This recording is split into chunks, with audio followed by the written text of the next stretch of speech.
Every F1 fan knows when the sport was born. It was 70 years ago, actually 71 this year. However, how many of you know how motorsport was before 1950? That's what I'm going to tell you about today.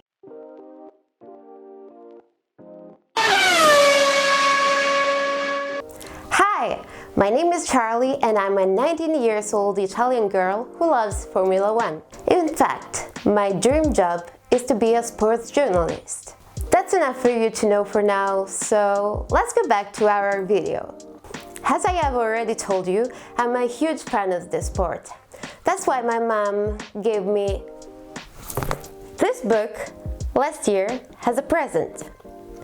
It is about F1 history from 1950 to 2020, but what amazed me is how the sport was born.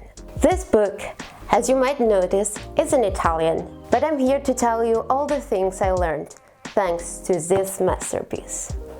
So, let's go back to the 20s of the 20th century, of course.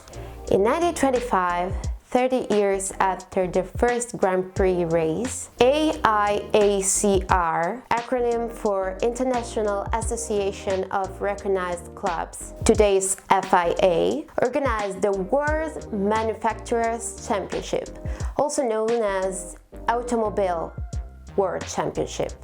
As the name suggests, the winner were not the drivers, but the constructors. The first championship calendar included 4 Grand Prix, which would have been held at Spa, Montlhéry, Monza, and Indianapolis. Now, you may think, what were the regulations? How was it possible for a manufacturer to be eligible for the championship? Well, the rule was quite simple. It was mandatory to take part in the home Grand Prix and in the Italian one in order to be considered a real contender for the title. Why the Italian Grand Prix? Because alongside AIACR, the main association supporting this championship was ACI, Automobile Club d'Italia. This rule changed a bit for 1926 and 1927 championships. In fact, eligibility was gained by competing in 2 Grand Prix in addition to the still mandatory Italian Grand Prix. But let's talk about the point system. Here comes the weird part. Unlike today's regulations, the championship awarded fewer points for higher finishers and only to the highest placed car.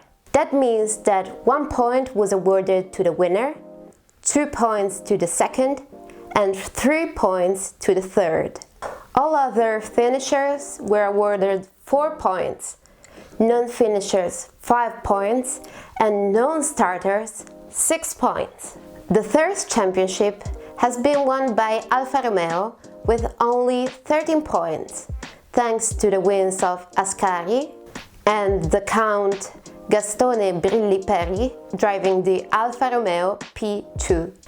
Now, guess what they did after their victory? They retired, yes, and this won't be the only retirement for Alfa Romeo after a great season. It will happen also during the first seasons of Formula 1. In 1926, the winning constructor was Bugatti, with its 39A. They won in France, in Italy, and they also won the new European Grand Prix held at the San Sebastian circuit in Spain. But also another race had been added. It was the British Grand Prix in Brooklands, the oldest permanent circuit ever built, while the Belgian Grand Prix was dropped. Delage then won the 1927 championship, thanks to Robert Benoist, who drove the Delage 15S8, winning every Grand Prix, except for Indianapolis. A third World Championship had been organized too, with a calendar based on 6 races, with the addition of the German Grand Prix and the return of the Belgian one. The British Grand Prix had been dropped. no one was awarded that year because Grand Prix cars took part only to 3 races. 2 other races had been disputed by sport cars. The Belgian Grand Prix never took place. Those events put an end to the World Manufacturers' Championship. That didn't mean the racing era was over. Just a few years later, in 1931, AIACR organized a new championship that was a bit different from the previous one. This time, the drivers were awarded, not the constructors, and the Grand Prix were all held in Europe. The first 2 seasons were actually run under Formula Libre regulations and have both been won by drivers behind the wheel of an Alfa Romeo. Ferdinando Minoia for Alfa Corse and Tazio Nuvolari for Scuderia Ferrari. Yes, you heard right.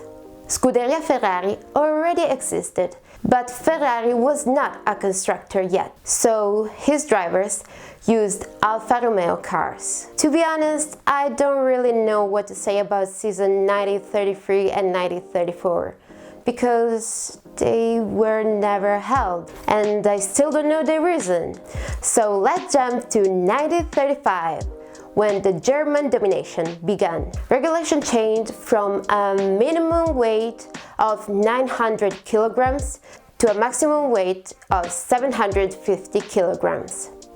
As I already told you, Germany was the star of the late 30s, both for its drivers and cars. Rudolf Caracciola won 3 times, in 1935, in 1937 and 1938, while driving a Mercedes. A Mercedes domination doesn't sound strange, does it? Anyway, I didn't forget about 1936, don't worry. It has been won by Bernd Rosemeyer with his Auto Union powered by a rear-mounted engine. If you know a bit of history, you should know that in 1939, World War II broke out. That is the reason why no one has ever been awarded the European title that year, even though Hermann Lang was declared the winner of that season. Of course, the war swept over not only Grand Prix racing, but over everything. But as strange as it might seem, only a few months after the end of the war in Europe, on the 9th of September of 1945, 3 different races took place in Paris on a street circuit. As you can imagine, the cars were exactly the same as the ones used before the war, just like the drivers, or at least the few of them who had survived. The permanent circuits had been damaged, and there wasn't enough money to design new cars, which meant racing went on based almost only on long-distance races, like the Mille Miglia, because they were held on city streets and with city cars. However, thanks to the Marshall Plan, in 1949, factories started to produce new racing cars again. In the same year, the first motorcycling championship took place. The AIACR, which had changed its name to FIA after the war, decided to do the same for the next season. Formula One was born. So, how many of you knew how F1 was born? I bet you weren't many. Anyway, let me know in the comments if you knew anything about it, or just let me know if you liked this video. And yes, please, if you liked it, press that like button. It will help me a lot. And since it's my first video, of course I have to ask you, if you liked what I did, to press that subscribe button and subscribe to my channel. I will soon make other videos. Of course, I hope the quality will improve, because the background isn't the best. I know it's not the best, but I didn't want to make a video showing you my bed. So I think this is much better than it. And what I should really change is the lighting system, because I have to show it